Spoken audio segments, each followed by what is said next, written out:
Hello friends, welcome to AIT Kushinagar. AIT Kushinagar के इस YouTube channel पे आपका फिर से स्वागत है। दोस्तों, आज हम लोग इस वीडियो में एचटीएमएल के बारे में बात करने वाले हैं, बेसिक से लेके एडवांस तक।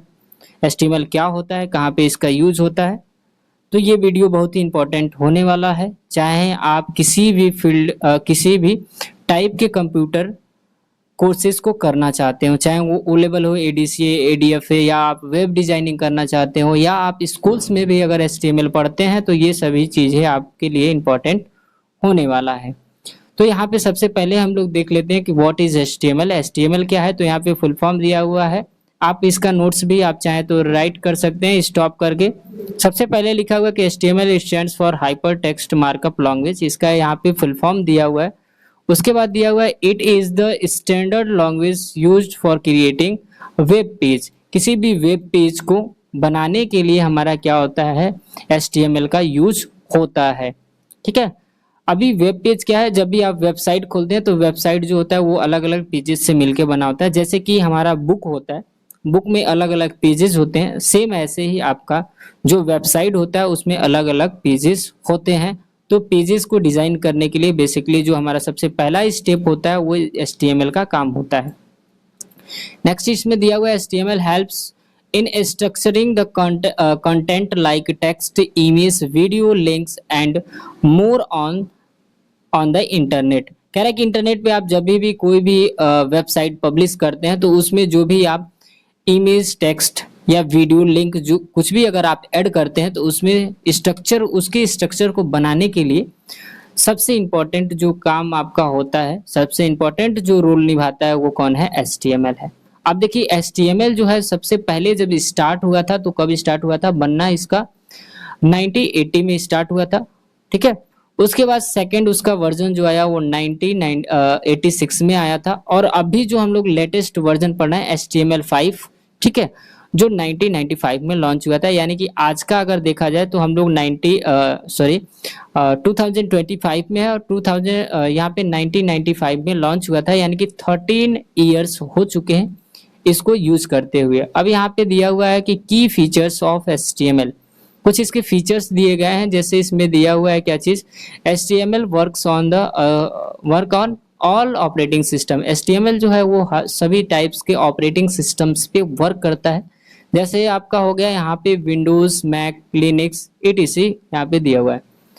यहाँ पे कह रहा है कि इजी टू लर्न, बहुत ही इजीली इसके जो भी सिंटैक्स होते हैं, जो भी टेक्सेस होते हैं, जो भी इसमें टैग्स होते हैं, उन सभी को हम लोग इजीली यहाँ पे लर्न कर सकते हैं, अंडरस्टैंड हो सकते हैं, उसको समझ सकते हैं। उसके बाद यहाँ पे दिया हुआ फ्लेक्सिबिलिटी, क्या कह रहा है, इसमें आप क्या कर सकते हैं, जब भी आप HTML फाइल को क्रिएट करते हैं तो आप, अगर आप चाहते हैं कि CSS फाइल को, यानी कि स्टाइल जो होता है कैस्केडिंग स्टाइल, उसके फाइल को आप यहाँ पे लिंक करना तो इजीली कर सकते हैं। जावा स्क्रिप्ट को अगर लिंक करना है HTML से तो भी हम लोग लिंक कर सकते हैं, यानी कि जोड़ना हो तो हम लोग इजीली जोड़ सकते हैं इसमें।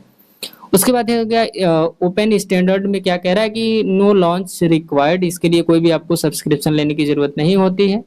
उसके बाद कह रहा है कि every websites on the internet uses HTML, जो भी वेबसाइट आपको दिखते हैं इंटरनेट पे वो सभी कहीं ना कहीं HTML का यूज किए रहते हैं। ठीक है।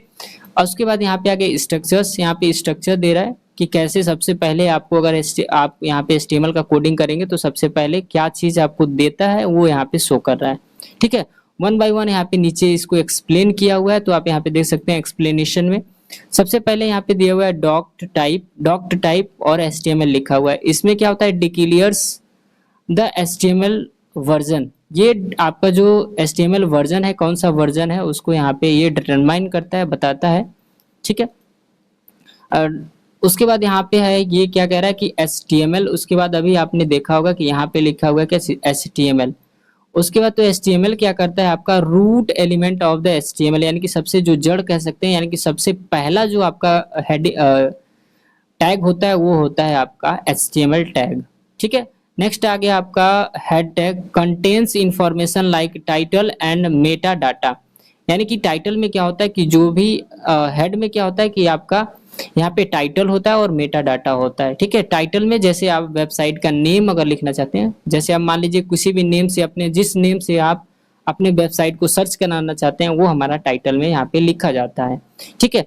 अभी एक्सप्लेन करते हैं, ऊपर आपको दिया था, अभी हम उसको एक्सप्लेन कर देंगे। अब टाइटल क्या कह रहा है, टाइटल टैग क्या होता है, title of the page shows in the web tab. कह रहा है कि जब भी आप वेब ब्राउजर को खोलते हैं, जैसे यहाँ मान लीजिए हमने गूगल यहाँ पे खोला, और यहाँ पे जैसे आप गूगल खोलते हो तो आप यहाँ पे देखोगे कि जैसे हमने यहाँ पे मान लो कि ये जेमिनाई खोल लिया। अब जेमिनाई जैसे आप ओपन करते हो तो यहाँ पे देखो gemini.google.in कुछ लिखा हुआ है, ठीक है। तो ये जो नेम यहाँ पे शो कर रहा है, ये चीज हम लोग टाइटल में लिखते हैं ताकि ये नेम यहाँ पे शो करे, ठीक है। अभी यहाँ पे देखो कहाँ पे हम लोग थे, वर्ड में थे, ठीक है। अभी यहाँ पे उसके बाद देखिए एक्सप्लेनेशन में हमने ये देख लिया, टाइटल में देख लिया, यानी कि उसके बाद दिया हुआ है बॉडी टैग। बॉडी टैग में क्या कहता है, contains all the variable contents like text, image, etc। अब जो भी इसमें कंटेंट लिखा गया, इस पेज में जो भी कंटेंट ये सब लिखा गया, चाहे अब देखो इसमें इतना ही है, अगर कोई और आप वेबसाइट खोलते हो जैसे ये वेबसाइट, तो इसमें इतने सारे कंटेंट हैं, ये सभी कंटेंट्स हमारे जो है ये कहीं ना कहीं बॉडी टैग के अंदर लिखे गए हैं, ठीक है। अभी यहाँ देखिए, यहाँ पे फिर हम लोग आ जाते हैं नेक्स्ट जो है हमारा, उसके बाद यहाँ पे आ जाता है HTML टैग्स एंड एलिमेंट क्या होते हैं, ठीक है। तो यहाँ पे दिया हुआ है tags are use to make the beginning and ending of element. कह रहा है कि किसी भी एलिमेंट्स को लिखने के लिए, किसी भी टैग्स को लिखने के लिए, ठीक है, एक आपको एंडिंग होता है और एक बिगनिंग होता है कोई भी टैग में। देखिए यहाँ पे दिया, फॉर एग्जांपल में यहाँ पे दिया हुआ पैराग्राफ और यहाँ पे पैराग्राफ दिया हुआ है, यानी कि ये होता है हमारा ओपनिंग टैग जो विदाउट स्लैश के साथ लिखा जाता है। और अगर वही टैग अगर स्लैश के साथ लिखा गया, फॉरवर्डेड स्लैश, ये जो है आपको दिख रहा है, ये इसको बोलते हैं फॉरवर्डेड स्लैश। अगर इस फॉरवर्डेड स्लैश के साथ लिखा जा रहा है तो इसको बोलते हैं हम लोग क्लोजिंग टैग। अब क्लोजिंग टैग में बेसिकली क्या होता है कि आपका, आप देखिए यहाँ पे ये ओपनिंग टैग हुआ और ये क्लोजिंग टैग हुआ, यानी कि इसका कहीं ना कहीं दो टैग है। अगर आप केवल ओपनिंग टैग लिखते हैं और क्लोजिंग टैग नहीं लिखते हैं तो आपका जो प्रोग्राम है वो आपका अच्छी तरह से एग्जीक्यूट नहीं करेगा, ठीक है। उसके बाद यहाँ पे दिया हुआ है most HTML tags comes in pair. कह रहा है कि बहुत सारे ऐसे HTML टैग्स होते हैं जो पेयर्स में होते हैं, यानी कि डबल होते हैं, जैसे यहाँ पे आपने देखा, ठीक है। यानी कि इसका आप लोग को ओपनिंग टैग है तो एंडिंग टैग भी होगा, ठीक है, ये कंपलसरी है। उसके बाद सम टैग्स आर सेल्फ क्लोजिंग। कुछ ऐसे टैग्स होते हैं जो इसके यहाँ पे दिया हुआ है इमेज टैग, BR टैग, और यहाँ पे दिया हुआ है HR टैग। ये पेयर्स में नहीं होते हैं, यानी कि इसका दो क्लोजिंग और ओपनिंग टैग नहीं होता है, केवल ओपनिंग ही होता है बस। उसके बाद यहाँ पे दिया हुआ है कॉमनली यूज टैग्स, जो सबसे ज्यादा यूज होते हैं टैग्स वो यहाँ पे दिया हुआ है, जैसे H1, ठीक है। उसके बाद पैराग्राफ टैग, H1 मतलब हेडिंग टैग होता है, पैराग्राफ टैग दिया हुआ है, एंचर टैग दिया हुआ है, इमेज टैग, ब्रेक टैग, ठीक है, हॉरिजॉन्टल ब्रेक। ये सभी टैग्स को कैसे वर्क करते हैं और किनका क्या काम होता है, ये सभी को हम लोग वन बाय वन आगे चैप्टर में पढ़ेंगे विथ प्रैक्टिकल के साथ, ठीक है। यहाँ देखिए सबसे पहले दिया हुआ है क्या चीज कि H1 to H6 ये O लेवल के एग्जाम्स में क्वेश्चन पूछे जा सकते हैं कि जो सबसे लार्जेस्ट जो हेडिंग होता है HTML में वो कौन सा होता है, तो H1 होता है, ठीक है। सबसे स्मॉलेस्ट हेडिंग कौन सा होता है, तो H6 होता है, ठीक है।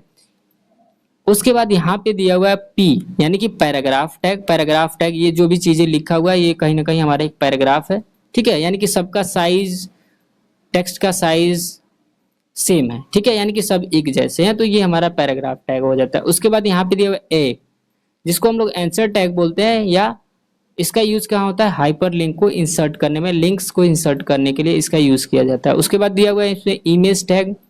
उसके बाद दिया हुआ लाइन ब्रेक, जैसे यहाँ पे मान लीजिए कि इस ये लाइन में हमने यहीं तक लिखना है और फिर नया लाइन लेना है तो हमको लाइन ब्रेक का यूज करना पड़ता है। अभी हम मान लीजिए वर्ड में लिख रहे हैं तो क्या करेंगे, आप सिंपली यहाँ पे इसको लिख लेंगे, ठीक है। लेकिन यही चीज अगर वेबसाइट में हमको लिखना है तो इसके लिए कोड करना पड़ता है। कोडिंग क्या लिखते हैं हम लोग, BR टैग यानी कि लाइन ब्रेक टैग, ठीक है। उसके बाद कोई लाइन आपको ड्रॉ करना है तो उसके लिए HR टैग लेते हैं, हॉरिजॉन्टल लाइन, कुछ ऐसे लाइन को अगर ड्रॉ करना है इधर से इधर की साइड या इधर से इधर की साइड तो हॉरिजॉन्टल का हम लोग यूज करते हैं। इसमें दिया हुआ अगर बोल्ड करना हो तो इसके लिए B टैग का यूज करते हैं, इटैलिक करना हो तो I के लिए यूज करते हैं। जैसे यहाँ पे मान लीजिए कि इसको हम सेलेक्ट करते हैं, इसको बोल्ड करना है तो हम लोग यहाँ पे आके B करते हैं तो ये बोल्ड होता है, जबकि वहां पे क्या करना पड़ेगा हमको बोल्ड टैग B टैग का यूज करना पड़ता है। अब इसका क्लोजिंग और ओपनिंग दोनों होता है, इटैलिक करना हो तो I टैग का यूज करते हैं और अगर अंडरलाइन करना हो तो यू टैग का यूज करते हैं। ठीक है, ये आपको एमएस वर्ड में भी ऐसा को देखने को मिलता है। उसके बाद यहाँ पे दिया हुआ है क्या चीज, यूएल टैग।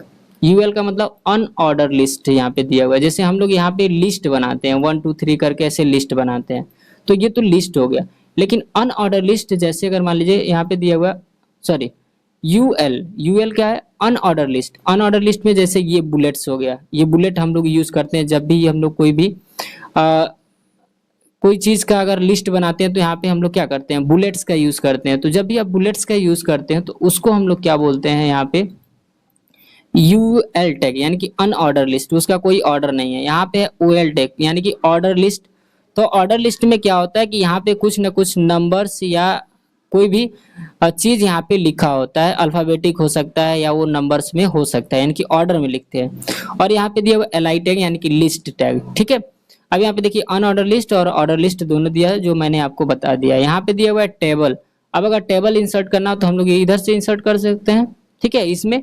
लेकिन इसमें अगर करना हो तो हमको टेबल के लिए टेबल टैग का यूज करते हैं, और टेबल रो अगर बनाना है तो टीआर का यूज करते हैं। टेबल में अगर कुछ लिखना है तो टीडी का यूज करते हैं, यानी कि टेबल डाटा का यूज किया जाता है।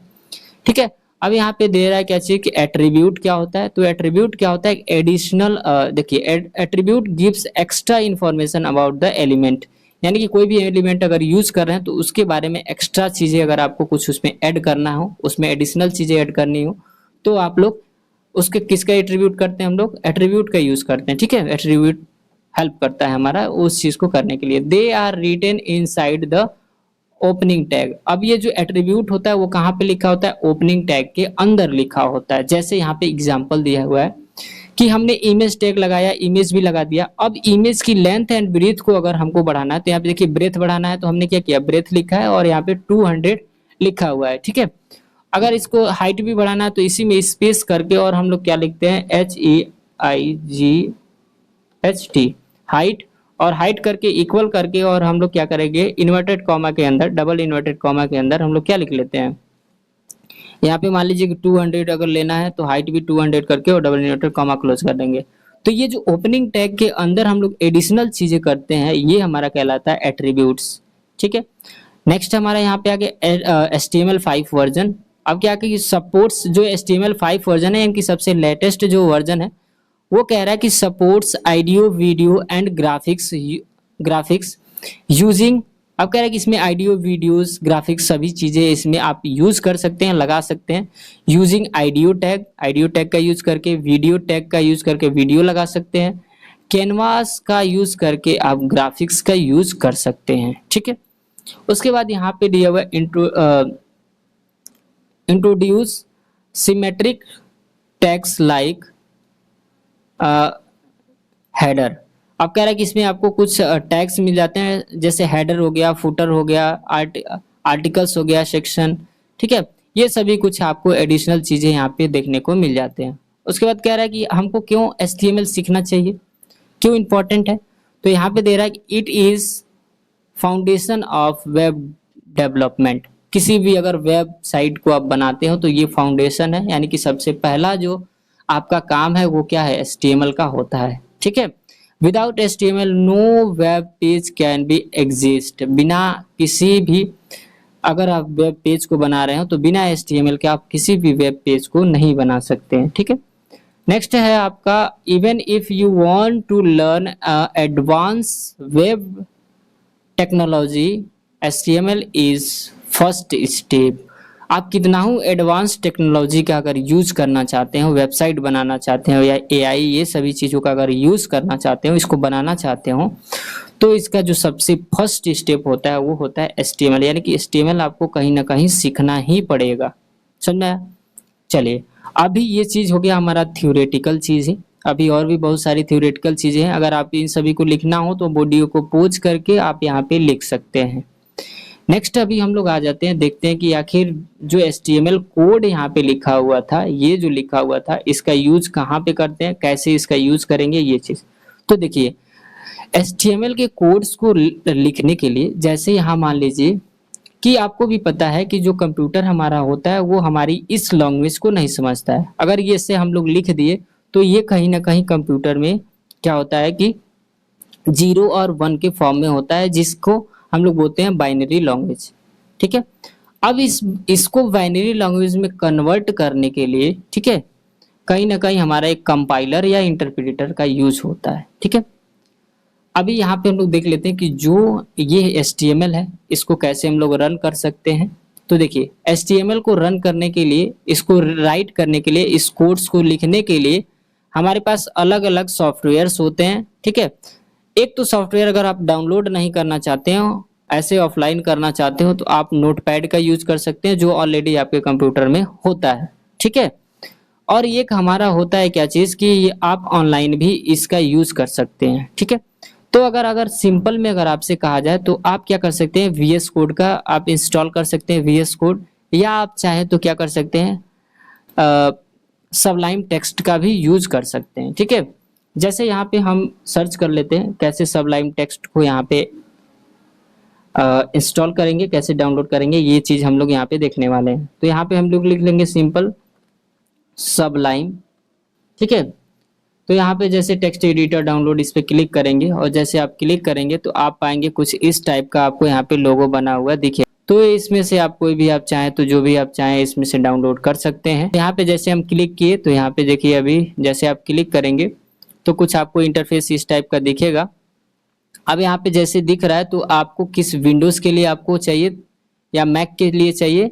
ठीक है, तो आप जिसके लिए भी चाहिए आप यहाँ से क्या कर सकते हैं, उस पर क्लिक करके और उसके बाद यहाँ पे डाउनलोड, अब जैसे उस पर क्लिक करेंगे तो क्या है, यहाँ पे आपसे पूछेगा अपना बता दीजिए कि कहाँ पे आपको डाउनलोड करना है। पे नेम देना है तो नेम दे सकते हैं और यहाँ पे ओके कर देंगे। जैसे ओके करेंगे तो देखिए यहाँ पे इंस्टॉल होना चालू हो चुका है, बहुत ही कम आपको समय लगेगा, ये इंस्टॉल हो गया हमारा। अब इसी फाइल वाले आइकन पे जैसे हम लोग क्लिक करेंगे तो ये डायरेक्टली उस फाइल पे चले जाएंगे। अब यहाँ पे हम लोग डबल टैप करके इसको ओपन कर लेंगे। ओपन जैसे करेंगे तो इंस्टॉलेशन, सबसे पहला हमारा काम होता है इंस्टॉलेशन। कह रहा है कि इसमें कुछ आपका जो एप्लीकेशन है वो पब्लिश होने के लिए कुछ परमिशंस मांग रहा है, तो यहाँ पे यस कर देंगे। अब यहाँ पे कह रहा है कि नेक्स्ट आपको इंस्टॉल करिए, तो नेक्स्ट यहाँ पे कर देंगे, फिर करेंगे इंस्टॉल। ये इंस्टॉल हो रहा है हमारा, इंस्टॉल होने के बाद फिनिश कर देंगे। ये हमारा जो सबलाइम टेक्स्ट एडिटर है ये इंस्टॉल हो चुका है कि यहाँ पे सबलाइम टेक्स्ट एडिटर जो था हमारा यहाँ पे इंस्टॉल हो चुका है। अब जैसे हमारा सबलाइम टेक्स्ट एडिटर यहाँ पे इंस्टॉल हो जाए तो सबसे पहला जो काम होता है, हमको डेस्कटॉप पे एक फोल्डर बनाना होता है जिसमें हम सभी अपने कोड्स को लिखें। ठीक है, तो कोड्स को सबसे पहले हम लोग क्या करते हैं, एक बनाते हैं फोल्डर। फोल्डर को बनाने का क्या तरीका है, या तो राइट क्लिक करिए और न्यू पे जाके और यहाँ से क्रिएट ए फोल्डर कर लीजिए, या तो शॉर्टकट का भाई आप लोग यूज कर सकते हैं, कंट्रोल शिफ्ट एन जैसे आप लोग करेंगे तो एक नया फोल्डर आपको मिलेगा, यहाँ पे न्यू फोल्डर, और यहाँ पे हम लोग इस फोल्डर को एडिट करके कोई भी नेम दे सकते हैं। जैसे मान लीजिए कि हमने यहाँ पे नेम लिख दिया कैसे, HTML, ये हमारा फोल्डर का नेम हो गया। एंटर कर देंगे, सेव हो जाएगा। तो देखिए हमने देख लिया कि कैसे हम लोग सबलाइम टेक्स्ट को इंस्टॉल करेंगे, कैसे डाउनलोड करेंगे। ठीक है, नेक्स्ट वीडियो में हम लोग देखने वाले हैं कि सबलाइम टेक्स्ट को कैसे हम लोग यूज करते हैं। ठीक है, इन सभी चीजों को, कौन से टैग्स को कैसे यूज करते हैं, इन सभी को हम लोग अगली वीडियो में देखने वाले हैं। तो आज के लिए इतना ही, मिलता है नेक्स्ट वीडियो में, तब तक के लिए जय हिंद, जय भारत।